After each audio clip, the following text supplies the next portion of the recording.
Second promo வந்துருச்சு. திவ்யா வந்துட்டு Sandra பற்றி பேசிகிட்டு இருக்காங்க. ரூமில் எல்லாரும் இருக்காங்க. என்ன சொல்கிறாங்கன்னா, விக்ரம் கூட பேசு, அதை பற்றியெல்லாம் எனக்கு பிரச்சனையே கிடையாது, ஆனால் நல்லா விளையாடுறீங்க போல் அப்படின்னு சொல்லி ப்ரோமோ கட்டில் காட்டுறாங்க. ஆக்சுவலாக அவங்க அது என்ன பாயிண்ட்டு சொல்ல வராங்கன்னா, விக்ரம் பற்றி அவ்வளோ மோசமாக என்கிட்ட பேசிட்டு இப்போ விக்ரம் கூட பேசுகிற அளவு கூட என்கிட்ட பேசுறது இல்லைங்கிறது தான் மீன் பண்ணுறாங்க. அதுக்கு அடுத்து என்ன சொல்கிறாங்கன்னா, ஐயோ அந்த பச்சை மிளகா சாப்பிட்டதை மட்டும் நினச்சா என்னால் தாங்கிக்கவே முடியல அப்படிங்கிறாங்க. அதை தான் எல்லாருமே ஃபீல் பண்ணாங்க அன்னைக்கு. ஏன்னா வந்துட்டு திவ்யா வந்து கேரக்டர் அசாசினேஷன் பண்ணியிருக்காங்க. பட் திவ்யா வந்துட்டு சாண்ட்ரா வந்து இதாகணும், சேவ் ஆகணும் அப்படின்னு சொல்லிட்டு ஒரு எக்ஸ்ட்ரா பச்சை மிளகா சாப்பிட்ருப்பாங்க. அதை சொல்லி இப்போ வயிற்றுச்சல் படுறாங்க. அப்புறமா பிரவீன் இருக்கார் இல்லையா, பிரவீன் சொல்கிறாரு, ஐயோ வெளியிலேருந்து பார்த்த ஆங்கிளும் எங்களுக்கு தெரியும்ல, பச்சை நடிப்பு அப்படின்னு சொல்கிறாரு.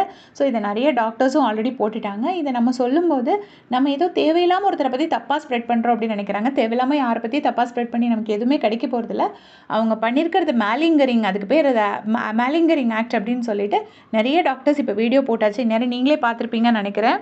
அப்புறம் வியானா சொல்கிறாங்க, கூட இருக்கணும்னாலும் இருப்பேன், அப்புறம் கூட இருக்கிறவங்கள காலி பண்ணிடுவேன், உங்களுக்கு மட்டும் ஹஸ்பண்டு குழந்தைங்க எல்லாம் இருக்காங்க, நாங்கள்லாம் அனாதை பிள்ளைங்களா அப்படின்னு சொல்லி கேட்குறாங்க. அப்படி வியானாவை சாண்ட்ராவும் விக்ரமும் என்ன பண்ணாங்கன்னு நிஜமாக எனக்கு கரெக்டாக ஞாபகம் இல்லை. அவங்க ஏதோ கிடைக்கிற இதுல எல்லாம் சொல்லிட்டு இருக்காங்க. இவங்கெல்லாம் உண்மையிலே அஃபெக்ட் ஆகிருக்காங்க, ரொம்ப விக்டிம்ஸாக இருக்காங்க, அதனால சொல்கிறாங்க. சாண்ட்ராக்கு ஒருவேளை விக்டிம் வியானாக்கு வந்துட்டு சாண்ட்ரா இவ்வளோ ஆக்டிங் போட்டு இங்கே இருக்காங்களே, நம்ம வந்து இந்த மாதிரி ஆக்டிங் போட்டுருந்தா நம்மளும் இருந்திருக்கலாமே, அப்படி ஏதாவது திங்க் பண்ணுறாங்களா என்ன அப்படிங்கிறது தெரியல. அவங்களும் சான்ஸ் கிடைக்கும் போதெல்லாம் சாண்ட்ராவை வந்து திட்டிகிட்டே இருக்கிறாங்க. அப்புறமா திவ்யா அந்த கார் இன்சிடென்ட் பற்றி பேசுகிறாங்க. அந்த கார் இன்சிடென்ட் கூட இப்போ ட்ராமாவாக இருக்குமோன்னு சந்தேகமாக இருக்குது. ஒருவேளை உண்மையாக இருந்தால் கூட என்னால் பிலீவ் பண்ண முடியாது இனிமேல் அப்படிங்கிற மாதிரி சொல்கிறாங்க. எனக்கு தெரிஞ்சு அவங்க மனசுக்குள்ளே ட்ராமான்னு கன்ஃபார்ம் பண்ணிட்டாங்க. பட் அதை வெளியில் ஓப்பனாக சொன்னால் டீசெண்டாக இருக்காதுங்கிறதுனால ட்ராமாவாக இருக்குமோன்னு சொல்லிவிட்டு அதுக்கப்புறமா அதை மாற்றி உண்மையாக இருந்தால் கூட என்னால் பிலீவ் பண்ண முடியாதுன்னு சொல்கிற மாதிரி தான் எனக்கு இருக்குது திவ்யா பேசுகிறது கேட்டால். இன்னொருத்தவங்க ஹர்ட் ஆவாங்கன்னு தெரிஞ்சதுக்கு அப்புறமும் அவங்களால முதுகில் குத்த முடியுதுன்னா யார் நீ அப்படின்னு கேட்குறாங்க.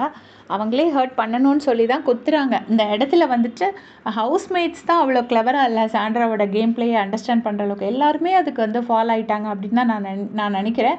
சாண்ட்ராவோட கேம் பிளே ரியலாக யார் கண்டுபிடிச்சாங்க, இவங்க வந்து உண்மையிலே இந்த மாதிரி ஆக்டிங் தான் பண்ணாங்கன்னு உண்மையிலே கண்டுபிடிச்சது யாருன்னு எனக்கு தெரியல. ஆல்மோஸ்ட் எல்லாருமே அதை நம்பி ஏமாற தான் செஞ்சாங்க, இன்க்ளூடிங் ஹோஸ்ட்டு. அவங்க காரில் தள்ளி விட்டது வரைக்கும் ஓகே, தள்ளி விட்டாங்க, அது ரொம்ப ரொம்ப பெரிய தப்பு. ஒரு பொண்ணை வந்து இப்படி பிடிச்சி தள்ளி விடும்போது மண்டை அடிக்க விழும்போது மண்டையில் ஏதாவது அடிபட்டு ஏதாவது சீரியஸ் ஆகிடுச்சுன்னா அது பெரிய பிரச்சனை.